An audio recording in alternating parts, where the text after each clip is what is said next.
Hey everyone, and welcome back to the channel. Today, we're diving into a complicated and often uncomfortable topic: government policies aimed at controlling population growth. Throughout history, various countries have implemented some pretty drastic measures, from financial incentives to, in some cases, much more coercive tactics. We're going to be looking at these policies to understand the historical context, the motivations behind them, and the lasting impacts they've had. Whether you agree with them or not, there's no denying that these policies have had a profound effect on the demographics and social fabric of the countries involved. So, buckle up, because we're about to embark on a journey through some of the most ambitious, controversial, and frankly, shocking population control measures in recent history. Let's get started. We begin our exploration in China, a nation that in 1980 implemented the one-child policy. This policy aimed to control population growth and was strictly enforced. It led to significant demographic changes and unintended consequences. The policy skewed the sex ratio and reshaped family structures. Though relaxed in 2015, its legacy endures in Chinese society. Shifting our focus to India, we encounter a different, yet no less controversial approach to population control.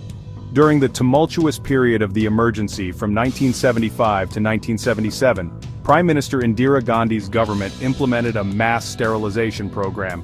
Driven by concerns over rapid population growth and its impact on economic development, the government resorted to coercive tactics. Millions of men, particularly from marginalized communities, were subjected to forced vasectomies.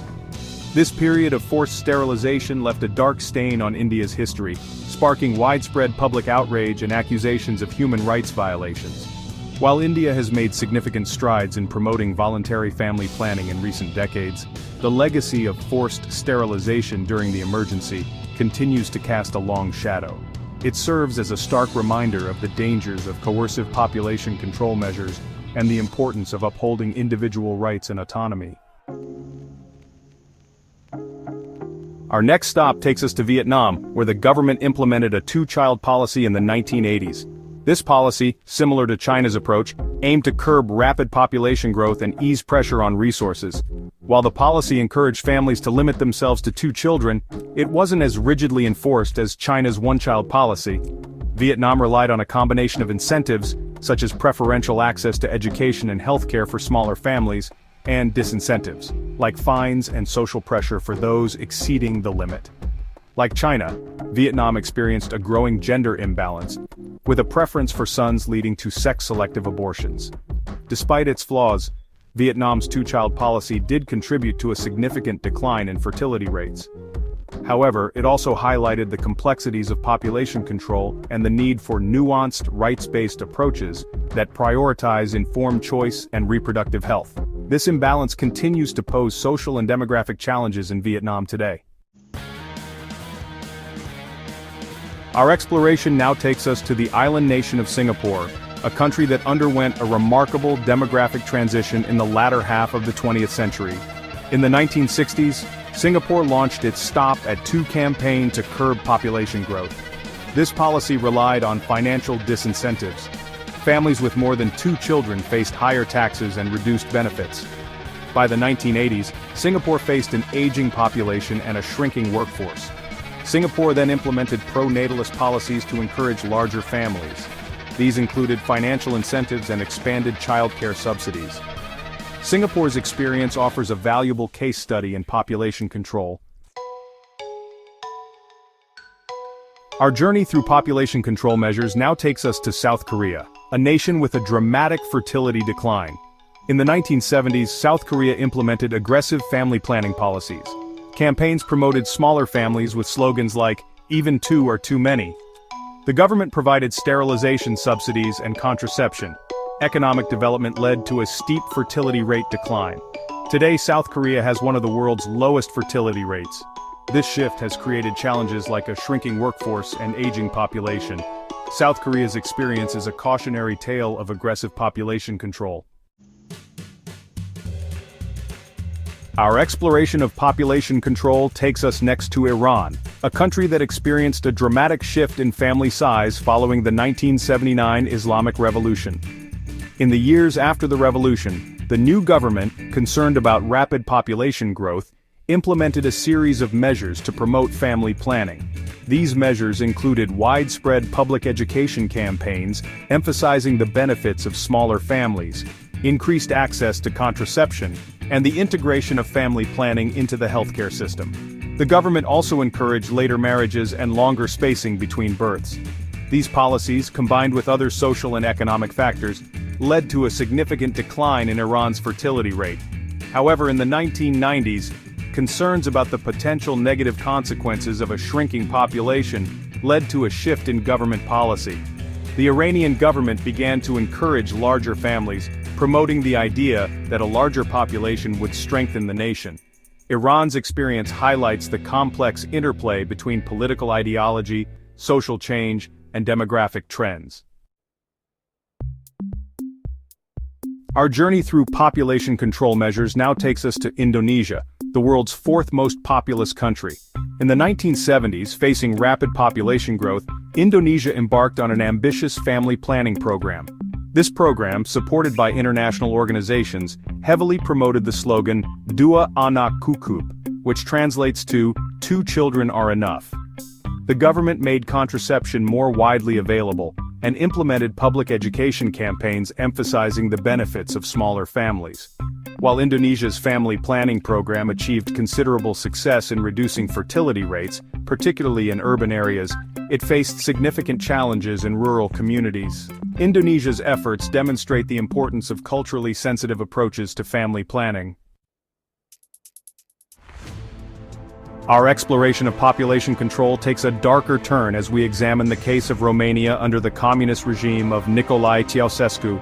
In 1966, driven by a desire to increase the country's population, Ceausescu implemented Decree 770, a highly restrictive policy that banned abortion and contraception. This decree, enforced through strict government control over women's reproductive health, had devastating consequences. Women were subjected to forced pregnancy tests, and those suspected of attempting to terminate a pregnancy faced severe penalties. This policy led to a surge in unwanted pregnancies, unsafe abortions, and maternal deaths. Following the fall of Ceausescu's regime in 1989, Decree 770 was repealed, and access to abortion and contraception was restored. However, the legacy of this brutal period continues to have a lasting impact on reproductive health and rights in Romania. Our journey through controversial population control measures takes us next to Uzbekistan, where in the 2000s, alarming reports emerged of a systematic campaign of forced sterilization targeting women. These allegations, documented by international human rights organizations, painted a disturbing picture of a government program that pressured or coerced women, often without their full knowledge or consent, into undergoing sterilization procedures. These alleged practices sparked international condemnation, with human rights groups calling for an end to the abuses and accountability for those responsible. The Uzbek government, while denying any systematic program of forced sterilization, acknowledged that some isolated incidents may have occurred. The case of Uzbekistan serves as a stark reminder of the vulnerability of marginalized populations, particularly women, to coercive population control measures. Our final stop takes us to Bangladesh, a country that has achieved remarkable success in reducing its fertility rate through a comprehensive and evolving family planning program. In the 1970s, Bangladesh faced a high fertility rate and limited access to family planning services. However, the government recognized the importance of addressing population growth and embarked on a multi-pronged approach. This approach included widespread public education campaigns promoting smaller families, training a vast network of female family planning workers to provide services at the community level, and ensuring access to a wide range of contraceptive methods. Bangladesh's family planning program has been lauded as a global model, demonstrating the effectiveness of a rights-based approach that prioritizes informed choice, female empowerment, and access to quality healthcare services. That brings us to the end of our exploration of countries that have attempted to control birth rates. As we've seen, these policies have ranged from financial incentives to coercive measures, and their impacts have been complex and far-reaching. From China's one-child policy to India's forced sterilization campaign, these policies have often had unintended consequences, raising ethical questions about government control over individual reproductive rights. The debate over population control remains a sensitive and complex one, with no easy answers. As we move forward, it's crucial to learn from these historical examples, recognizing the importance of individual rights, informed choice, and equitable access to healthcare.